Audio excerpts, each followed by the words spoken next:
That's right. I'm backed into your car, Nyucker. What you gonna do? What you gonna do? Oh, hell no! Granddad, let's whoop this nigga's ass right now! Ugh. Bitch ass, faggot ass, punk ass, pussy ass, bitch ass, Nyucker! You wanna do something? Bitch ass, Nyucker! And those are the words of the infamous Colonel H. Stinkmeaner. Welcome back to the Boondocks series recap pod side series from Simple Math. Yep. This is Mr. It's Aaron. And this episode, we will be reviewing the infamous Boondocks episode, Season 1, Episode 4, Granddad's Fight. This episode is infamous because it introduces us to one of the best Boondocks characters, and that is the aforementioned Mr. Colonel H. Stinkmeaner. Yeah, so basically he is a character where obviously if you've seen the episodes thus far, he's what I would call a representation of a lost individual. So like someone who's like lesser tier, less educated, you know what I'm saying? A lost nigga is what what most people would. Sociopath. Exactly. Yeah, Colonel Stinkmeaner is a complete ignorant sociopath. The premise of the episode is that Granddad is leaving the mall with the boys after having bought new shoes. And in the introduction, Huey explains this thing or phenomenon known as a nigga moment. And a nigga moment is described as when two otherwise rational, logical black men act irrationally. And he said, for example, sneakers are $150 landmines. And he's right. Everybody, all of us have seen and experienced a nigga moment. You know what I'm saying? This is not, and Boondocks is not the first. This is not a new concept that came up with the Boondocks. Oh, man. Because in No Sex in the Champagne Room, Chris Rock says, why would you go to jail? Because someone smudged your Puma. Yeah. You know what I'm saying? Like, sneakers are really precious. Man, you ain't never been in the club, freshest on the what, and some nigga knocking to you stuff on your J's and stuff like, oh man, I just paid like $200 for these. Exactly. Like people don't realize, like Joy, it's more than just like. Sadly, expensive shit like that is a status symbol, but it's also like people also realize that, so they go out of their way to disrespect those things, and those are what are known as catalysts for a nigga moment. And it doesn't even have to be necessarily disrespecting somebody's material possessions. Nigga moments can occur because you don't like somebody's rapping, you don't like somebody's art, you don't like somebody's, you know what I'm saying? It doesn't matter.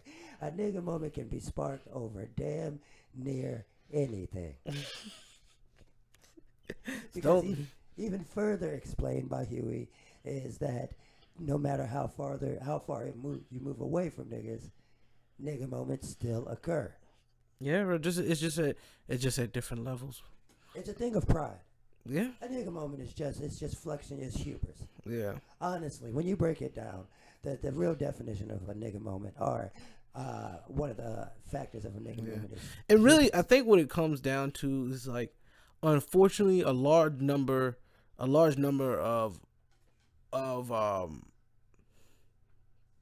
I guess a large number of black people or whatever are like, beyond just saying nigga, you know what I'm saying, like are in a situation where all they have is their self pride, you know what I'm saying? So that, like, being disrespected means a lot more to someone with less than it otherwise would to someone with more, which is why they had the little exchange with the white person that I feel like they were tying that in when they were saying, He was like, wait, I'm white, and he just walked off. Yeah, he said, yeah. Well, You know what I'm saying? You step on my shoes. You know what I'm saying? Like That's back what when I was coming up, like if I got a pair of $200 shoes, exactly, like that was a lot of money back then. Exactly. I mean, shit, it's not Like- necessarily like now that we're grown, it's not necessarily Yeah. as much. Oh money, yeah, obviously. but Yeah. it's still a lot of money just Yeah. to be disrespect. Like, you know what I'm saying? Like anything else, $200, you wouldn't just go and disrespect that somebody else had.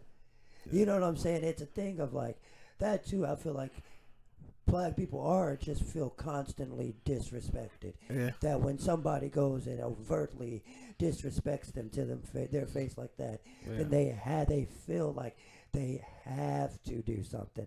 Yeah. And that's really what happened to Granddad in the with the clip we played at the beginning of the episode. Like Granddad was he kinda kept his cool until Stick Meter kept going. And then he got in his face and started verbally disrespecting him. And then when he started verbally disrespecting him out loud, and Riley said, come on, Granddad, let's whoop this nigga's ass. And then Colonel Stinkmeaner kept going crazy. Granddad felt like he had no option but to swing at this blonde man. Yeah, at the end of the day, yeah, if someone's talking that heavy, I mean, I don't know.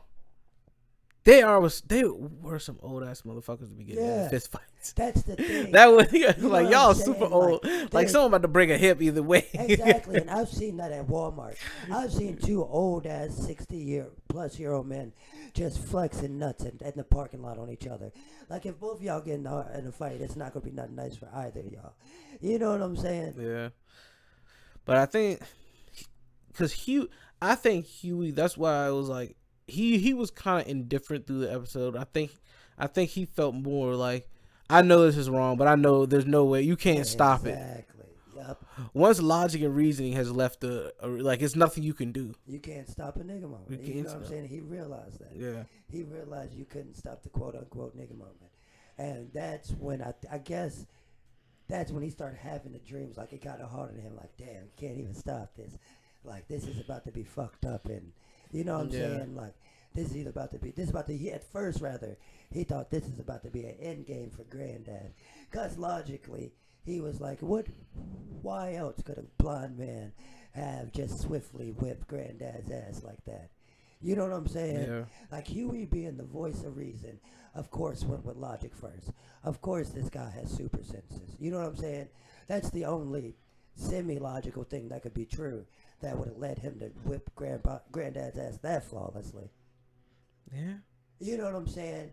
And so then Huey, being the good guy he is, decided to take it upon himself and train Granddad.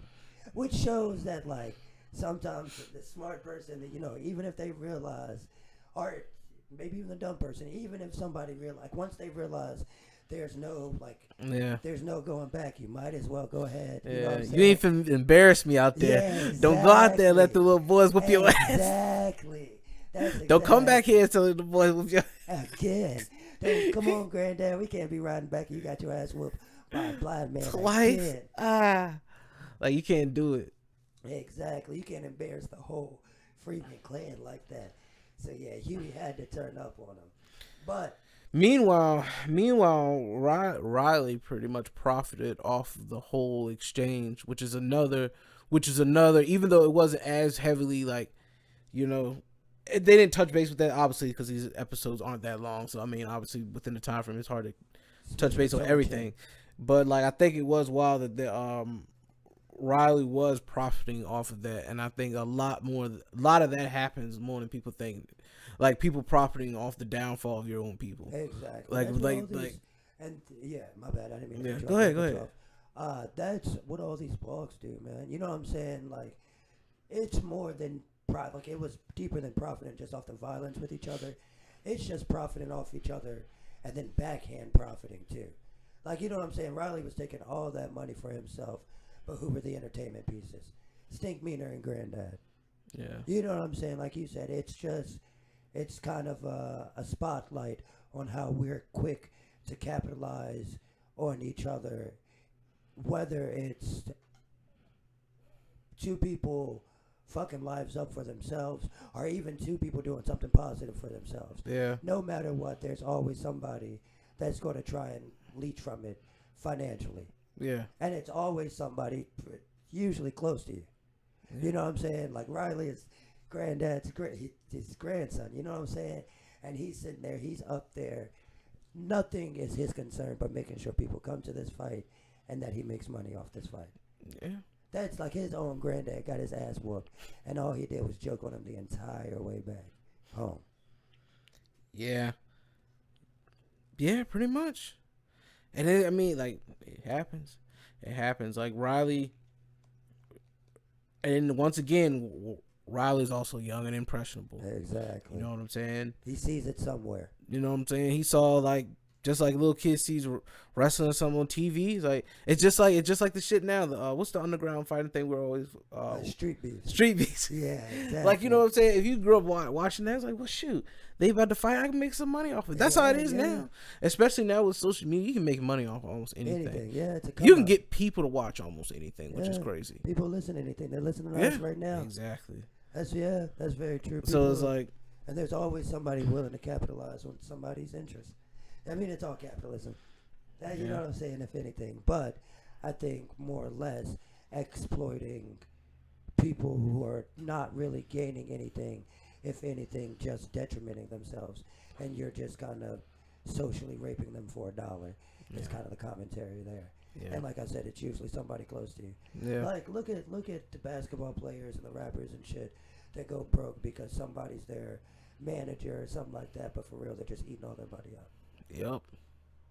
You know what I'm saying? And that's way too common of a story. And it's probably common in all areas of music, you know what I'm saying? Yeah. Definitely. But I think it's almost a little bit more predatory with more hip hop music because it's usually younger people. Yeah. Younger, impressionable people that need the money. You know what I'm saying? That's fair. Like rap music is rarely, if ever, somebody executive's nephew or something like that.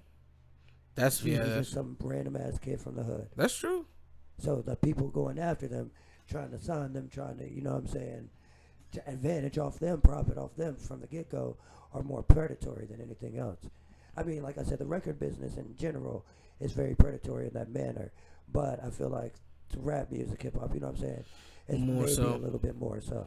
Yeah, just because it's just the most prevalent genre right now. That is a little bit. There's a lot more independent companies. Like, you know what I'm saying? Yeah. Every single rapper seems to be signed to a different company nowadays type thing. Yeah. Yeah, like there's an avenue for it now. Like that's why like you need like only thing you should really need you need a distribution deal probably with some of the bigger wheels, but like other than that, man, like most of your shit like go independent. Yeah. In-house. Hell yeah. Yeah. But to move on with the episode. So they actually do end up organizing the fight. The fight happens, and as the fight begins, Huey comes to reality. This man is not no fucking he has no super senses. He just got lucky. Yeah. And boy, did Huey realize that too late. Because that ends up in the death of Colonel Stinkmeaner. Yeah. Right there in front of everybody. Granddad did spaz on him. Yeah, because he was trained. Like once you hit him like 3 straight times with the cane, and he like you struck him on all 3 times. Like all right, okay. Yeah, but you gotta realize Huey trained him because they thought they were going up against a real killer. You know what I'm saying? Like they like it's so wild how people, not even just niggas, people get so wrapped up into the hype they forget reality. Like, come on, you really think when they're gonna go square up toe to toe, this blind man's gonna get lucky and really whip his ass? You know what I'm saying? And now you done super trained this guy, and the man is dead. You know what I'm saying? Everybody done got so wrapped up into it. Everybody just started to believe it so much that now somebody's dead. Yeah, yeah, but that's what happens, bro. It happens so often, bro. Yeah, like a lot of it's just so many like little petty shit. People die over petty shit so much, bro. Yeah, exactly. You know what I'm saying? Like it just they just. I think that's kind of like what they were kind of going for with this episode. I think that's the kind of message that they were trying to send. Like just kind of see how ridiculous, how little it takes for someone to really get killed over something. Exactly. Like that's like they said. it escalated, like you said, it all started over stepping on a pair Like, of bro, sneakers. like that's happened multiple times. People Yeah. dying over shoes. Yeah, Multiple times. exactly. Exactly. And everybody just got so wrapped up into it. Like even Huey, the most logical person in that universe, got wrapped up into it to the point where he trained Granddad to the point he was able to kill Stickman. Yeah. Yeah. Like, and that was essentially his mission. Like to the point where him and Tom had the foresight to get the fight license.